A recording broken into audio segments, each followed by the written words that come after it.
It was a crisp March morning in 2025, and the iconic New York City studio of The View buzzed with its usual pre-show energy. The audience shuffled into their seats, clutching coffee cups and whispering excitedly about the day's guest, the legendary Morgan Freeman. At 87, Freeman remained a towering figure in Hollywood.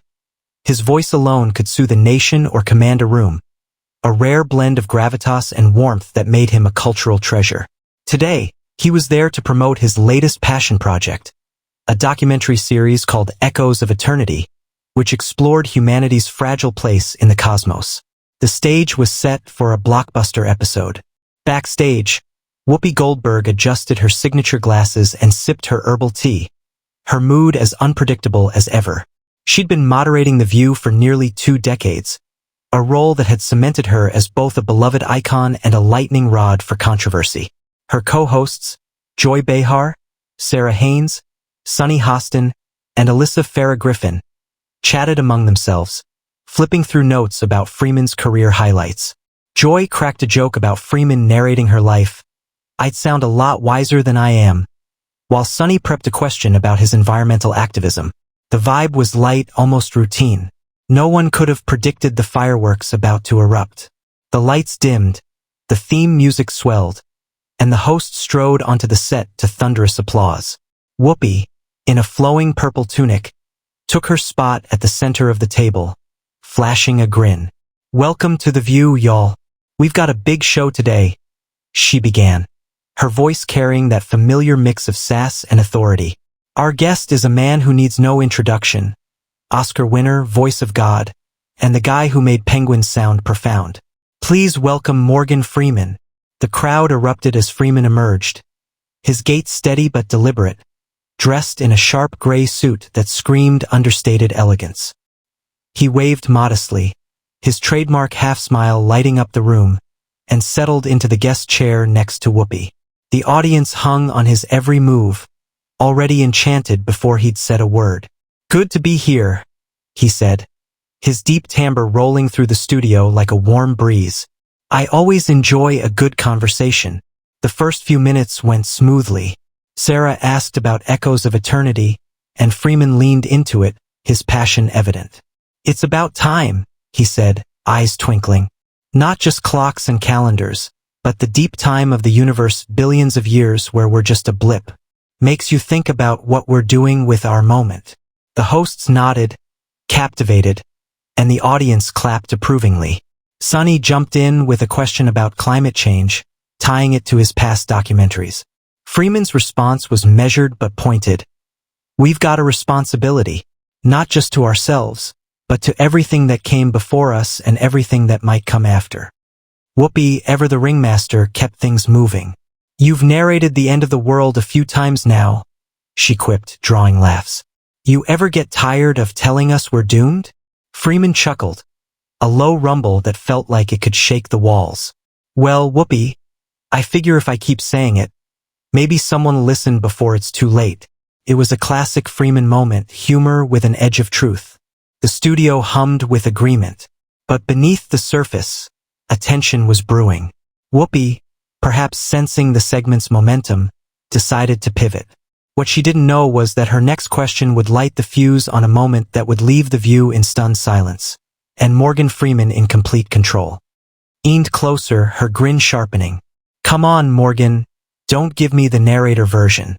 I'm talking about the mess, Congress, the culture wars, folks losing their minds over every little thing. You're not going to sit there and tell me it's all just noise, are you?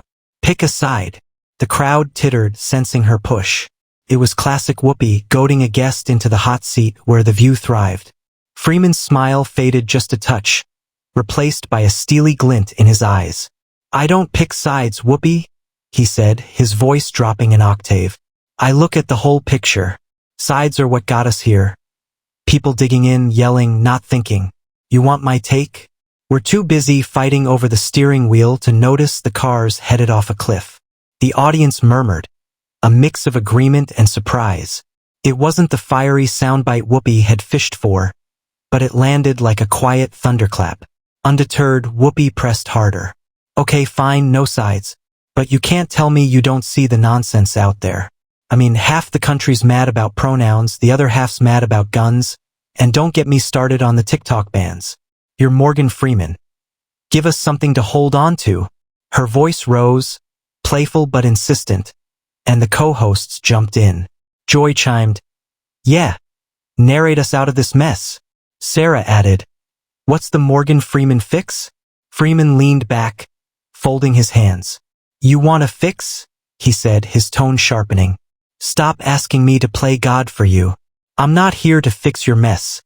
I'm here to talk about the universe, not babysit it." The audience gasped, a ripple of shock cutting through the room. Whoopi blinked, caught off guard, her pen frozen mid-twirl. For a split second, the set felt like a vacuum. No laughter, no applause, just the weight of Freeman's words hanging in the air. Whoopi recovered quickly, forcing a laugh. "Oh, come on, Morgan. Don't get all grumpy on us," she teased, trying to reclaim the reins. But Freeman wasn't done. The spark had ignited, and the studio was about to feel the full heat of the blaze. The atmosphere in the View studio had shifted, a palpable current running through the audience as Morgan Freeman sat unflinching, his gaze locked on Whoopi Goldberg. Her attempt to laugh off his sharp retort, "Don't get all grumpy on us," hung awkwardly in the air, met with a smattering of nervous chuckles from the crowd. The co-hosts exchanged quick glances. Joy raised an eyebrow, Sunny adjusted her notes, and Sarah fidgeted, sensing the segment veering off script. Whoopi, though, wasn't one to back down. She straightened up, her smile tightening into something more defiant. "Grumpy? Morgan, I'm just trying to get you to talk to us like a regular person, not some voice of the universe guru," she shot back, her tone laced with sass. "We've got real problems down here on Earth. Division, anger, folks acting like the world's ending tomorrow. You can't just sit there all zen and act like it's above you." The audience clapped, egging her on. It was the Whoopi they loved. Unfiltered, pushing buttons, demanding answers. Freeman didn't flinch. He leaned forward slightly, resting his elbows on the table, his presence filling the room like a storm cloud rolling in. "Whoopi," he said, his voice low and steady, "I'm not acting like anything. I'm telling you what I see. You want me to scream and point fingers? That's your game, not mine. I've spent my life telling stories. Stories about people, about history, about what lasts. And what I see right now, we're drowning in noise because folks like you keep turning up the volume." The studio fell silent, dead silent. Not a cough, not a whisper, just the hum of the lights overhead. Whoopi's jaw tightened, her eyes narrowing as Freeman's words sank in. The co-hosts froze, unsure whether to jump in or let the moment play out. Joy's mouth opened, then closed again. Alyssa, usually quick with a diplomatic pivot, stared wide-eyed. The audience held its breath, caught between awe and discomfort. This wasn't the playful sparring the View thrived on. This was raw, unscripted, and real. Whoopi broke the silence, her voice quieter now but edged with steel. "Folks like me? Morgan, I've been out here fighting for what's right, calling out the nonsense, giving people a voice, while you're off narrating penguins and planets. Don't come at me like I'm the problem." The crowd erupted, some cheering her defiance, others murmuring in shock. It was a classic View moment. Two titans clashing, no holds barred. Freeman's expression didn't waver. He let the applause die down, then spoke again, his voice cutting through like a blade. "You're not the problem, Whoopi. The problem is you think shouting's the same as fixing. You want a voice? Fine. But all I hear is echo chambers, yours, theirs, everyone's. You're so busy fighting, you don't see what's burning down around you." He paused, letting the weight settle. "I'm not here to play your game. I'm here to remind you there's a bigger one." The silence returned, thicker this time. Whoopi stared at him, her bravado flickering. The audience didn't know whether to clap or gasp. Sunny finally interjected, her voice tentative. Morgan, what do you mean by bigger game?" It was a lifeline, a chance to shift the mood. But Freeman wasn't taking it, not yet. He turned to Sunny, then back to Whoopi, and the fire in his eyes promised more was coming. The stage was set. The blaze was roaring. and Morgan Freeman was about to drop the mic. The View studio felt like a pressure cooker, the air thick with anticipation as Morgan Freeman's piercing gaze shifted from Sunny Hostin back to Whoopi Goldberg. Her question, "What do you mean by bigger game?" lingered unanswered, a lifeline dangling in the silence. The audience sat on the edge of their seats, some clutching their armrests, others whispering to neighbors. The co-hosts were statues, Joy's smirk gone, Sarah's eyes darting nervously, Alyssa gripping her coffee mug like it was a shield. Whoopi, though, held her ground, chin up, waiting for Freeman to make his move. He didn't rush. Morgan Freeman never rushed. He leaned back in his chair, crossing one leg over the other, and let the tension build until it was almost unbearable. Then, with a voice that could have narrated the creation of the world itself, he spoke. "The bigger game, Whoopi, is survival. Not your survival, not mine, the species, the planet. You're all so caught up in your daily wars. Red versus blue, this side versus that. You've forgotten what's at stake. I've seen it making this documentary. Ice caps melting, forests disappearing, oceans choking. That's the game. And we're losing because we're too damn busy arguing over the scoreboard." The words hit like a sledgehammer. The audience gasped, a collective intake of breath that echoed off the studio walls. Whoopi blinked, her defiance faltering for the first time. She opened her mouth to respond, but Freeman wasn't finished. He raised a hand, not aggressively, but with the quiet authority of a man who'd commanded armies on screen and off. "You asked me to get real," he continued, his tone unrelenting. "Here's real. Every minute you spend yelling about who's right or wrong, we're 1 minute closer to a world my grandkids won't recognize. You want to fight? Fight that. Not me." The silence that followed was deafening. Whoopi's face froze, her usual quick wit deserting her. The crowd didn't cheer or boo. They just sat there, stunned, as if Freeman had peeled back the curtain on their own lives. Joy coughed awkwardly, breaking the spell, and muttered, "Well, damn." Under her breath, Sunny nodded slowly, scribbling something in her notes. Sarah whispered, "Wow," barely audible. Alyssa, ever the peacemaker, tried to pivot. That's a powerful perspective, Morgan. Maybe we should." But Whoopi cut her off, her voice trembling with a mix of anger and disbelief. "Hold up. You're sitting here blaming us for talking about what's wrong, when you're the one who's been narrating this stuff for years. You don't get to waltz in here and shut us down like we're the bad guys." The audience roared back to life, some clapping for her comeback, others murmuring in support of Freeman. It was chaos, the kind The View lived for, except this time it felt different. Bigger. Freeman didn't blink. He leaned forward, locking eyes with Whoopi, and delivered the line that would echo across America. "I'm not shutting you down, Whoopi. I'm shutting you up. There's a difference. You've had the floor long enough. Maybe it's time to listen." The studio went dead quiet again. Whoopi's jaw dropped, her hands slamming the table as she leaned back, speechless. The co-hosts gaped. The audience held its breath, then erupted into a mix of gasps and scattered applause, unsure how to process what they just witnessed. Freeman stood, smoothed his suit, and nodded to the crowd.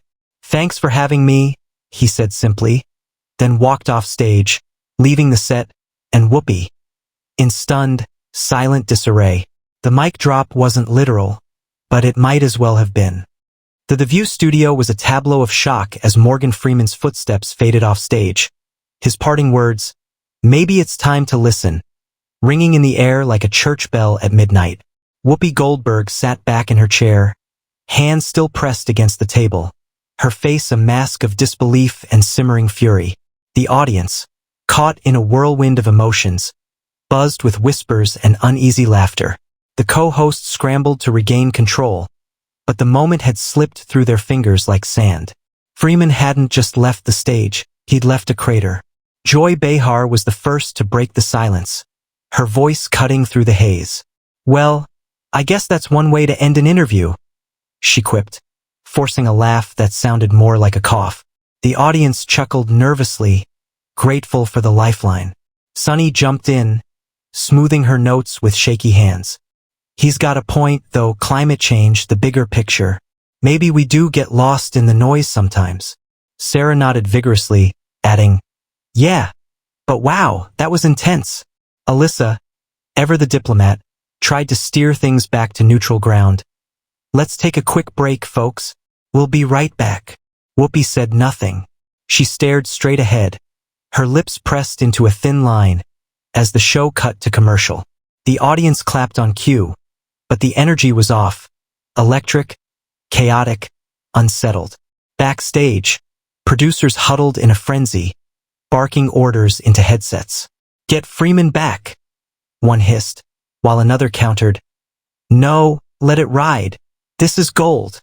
The clip was already racing across social media. Hashtags like hashtag Morgan vs. Whoopi and hashtag Shut Up Whoopi trending within minutes. America was watching, and they were picking sides.